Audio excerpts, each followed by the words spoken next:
5, 4, 3, 2, 1. Hey everybody, welcome in. It is just past 10 o'clock here. We're at Freedom Plaza where the March for Trump is still a couple hours away, though, by the size of the crowd.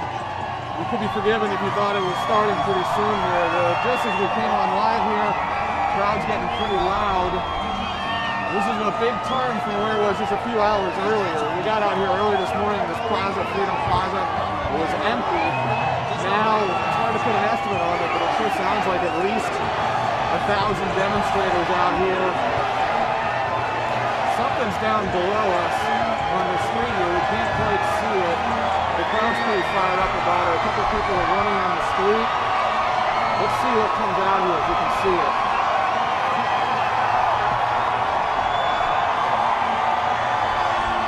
I think it's some kind of caravan down there. It's a little tough to see.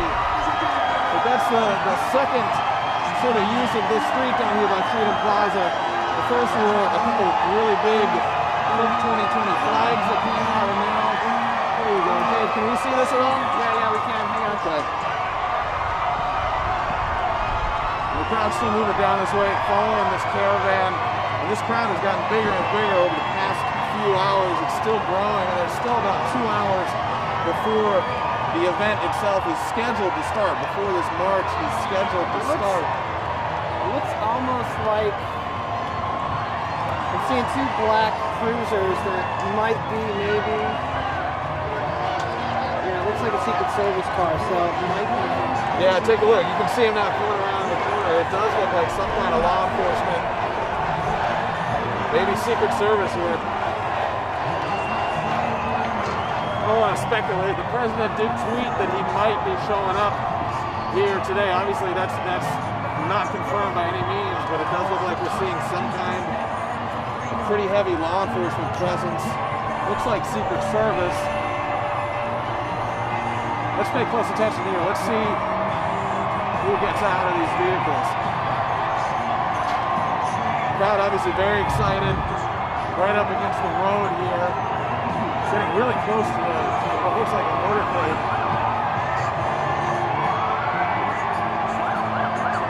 Oh, take a look at this.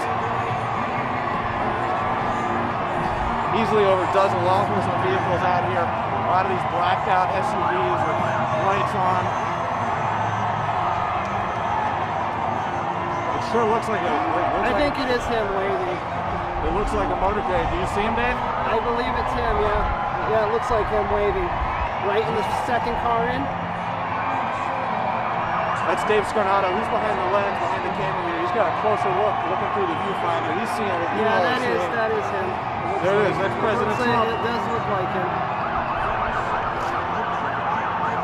Dave, you're saying that's the President of the United States there? It's looking like that, because everybody's following to that car. It's looking like President Trump. I'm seeing waves. Looks like he is here at Freedom Plaza as we speak right now. Dave, can you see that for sure? I saw a hand waving, and you know how the president does the fist bump when he waves? That's what it looked like through the viewfinder. So we don't want to say with 100% certainty that was the president. Again, we're too far up. We're a little too far out. We're up high. We're a little far away, but through the zoom and through the lens there, photojournalist Dave Scarnato says it looks like President Donald Trump was here. Hang on, let's see what happens. It looks like they've stopped.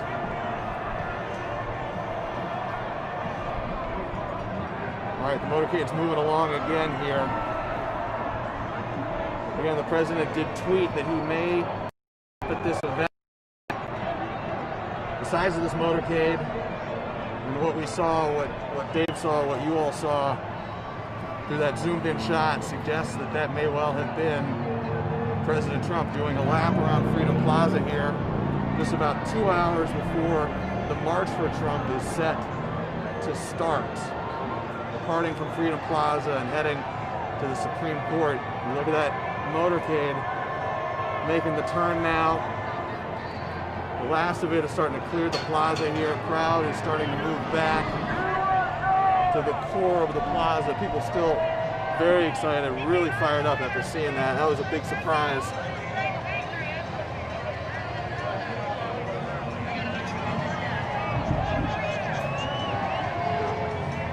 Still taking a look out here, almost as if everybody at the plaza is sort of taking a deep breath after seeing that. That was a big surprise.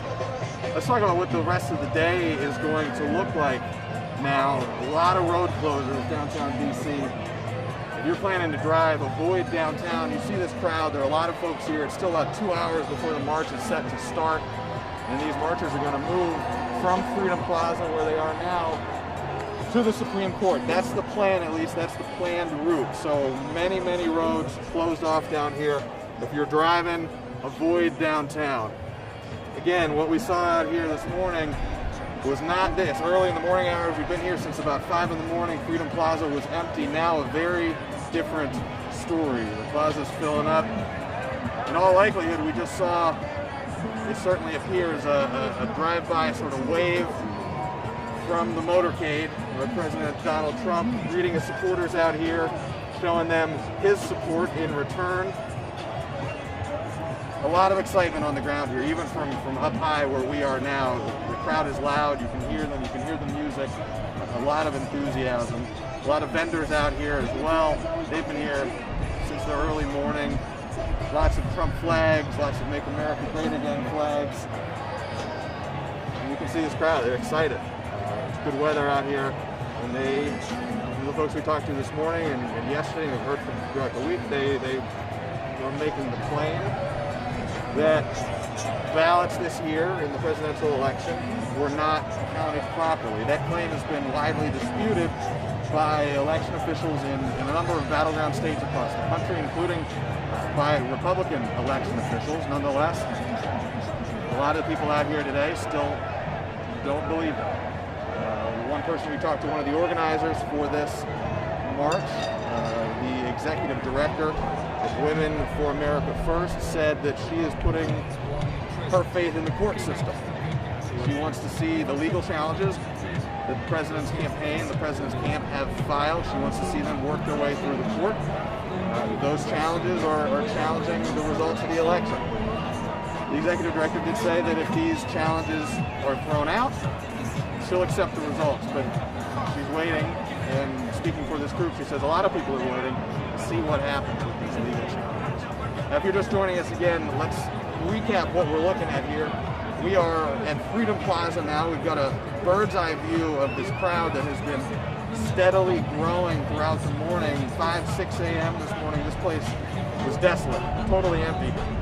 Now it's a little bit, by my watch, after 10 o'clock. It's hard to estimate crowd size, but certainly looks like at least 1,000 people up here, probably more, probably several thousand at this point. And this crowd has been steadily growing all morning long. There's still about 2 hours left until the main event is set to start. So what is this event? There's been a lot of different names floated on social media and in promotional materials, but the main one seems to be March for Trump. The gist of it, no matter what the name is this. A lot of supporters of President Donald Trump are coming out today to voice their support for the president and to express their displeasure and their concern with the results of the presidential election. Some have claimed that some ballots were not counted properly. Some have disputed the results of the election altogether. The president himself and his campaign have filed multiple legal challenges disputing the results of the election in some states. Some of the people we talked to who are out today and some of the organizers of this event say that they're waiting for those court battles and those court issues to be resolved before they accept the results of this election. And that is part of the message that a lot of the marchers here, a lot of the demonstrators here want to get out. They're marching from Freedom Plaza to the Supreme Court. We heard chants of "Stop the Steal" earlier today. A lot of folks here are dubious of the election results at this point. And it's got to be pointed out, though, it's important to point this out, claims of widespread voter fraud have been widely disputed by election officials in multiple states of both major parties. Just this morning, if you were watching this morning, we heard from the Republican Attorney General of Arizona and the Republican Secretary of State of Georgia. Both of them said that they have not seen any widespread voter fraud in their states. Nonetheless, a lot of people out here are still upset with these results. The crowd is growing, continues to grow here at Freedom Plaza. At least one stage is set up over to the right here. It looks like some kind of stage is getting set up over here. Some people are crowding along up at the fence. There are a slate of speakers scheduled to begin around noon today. And then at some point, this crowd is going to make its way across the city to the Supreme Court. Along the way, they're trying to get that message out. They want close scrutiny of the results of this election. I think there's a fair way to put that. Again, it's important, we keep saying it, but it's important to keep reiterating it. Many people are out here and they were claiming that there were problems with the election, the presidential election this year. Many leaders of both parties, many election officials have said that wasn't the case. They've said this was a safe election, a secure election, and they have not seen evidence of widespread voter fraud. That's the conflict today. Hopefully it's a peaceful day. So far it has been nothing but that. A lot of President Donald Trump supporters are here. They're excited, they're loud, but there's been what we've seen, no conflict, no animosity. Which is obviously always the hope whenever there's a big gathering in any big city, especially right here in the district. We have to point out there is word that there may be a counter-protest scheduled in this area around noon as well, around the same time, around the start time of this march, the March for Trump.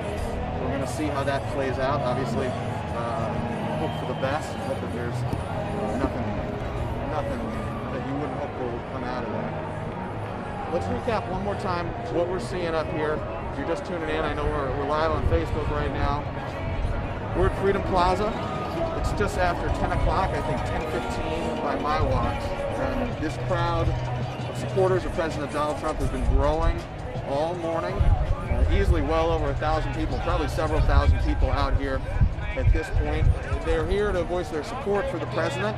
They're here to voice their displeasure and concern at the results of the presidential election. A lot of them, according to one of the organizers, are concerned that ballots that should not have been counted this year in the presidential election were counted. Again, that claim has been widely disputed by election officials of both parties, Republicans and Democrats, in battleground states across the nation. The claim has been widely disputed, but still, the president's supporters, some of his supporters are here, and they want their voice to be heard. They're going to be here for at least the next few hours in Freedom Plaza. At noon or thereabouts, a slate of speakers is set to get started, and at some point this crowd is going to make its way over to the Supreme Court. Along the way, they're trying to get their message out, and along the way, they're going to block some roads. If you're driving in the district today, definitely want to be on the lookout. Really, if you're driving, don't go downtown if you can avoid it. Lots and lots of road closures. You can see there's a big group that's going to be moving towards the Supreme Court. Let's take one last look down here. One last maybe wide pan. Just in the time we've been live here, I think the crowd has gotten bigger and bigger, and especially a big jolt of excitement here when it looked like the President of the United States drove by in his motorcade, circled Freedom Plaza here, waving to supporters. Don't want to confirm that 100%. We're up high, we're a little far away, but Dave Scarnato is behind the lens. He's a photographer. He saw what you all saw, zoomed in, and it very much looked like the president in his motorcade. Supporters very excited to see that. That enthusiasm is going to continue, we expect, through the rest of the morning. This crowd has been growing, as we've said. Noon is when this march officially gets underway, and they will begin at some point thereafter to make their way over to the Supreme Court. So that is what we're seeing this morning. It's about 10:15. We'll keep an eye on it for the rest of the day, but for now we're going to shut this off, and we will see you back up here a little later.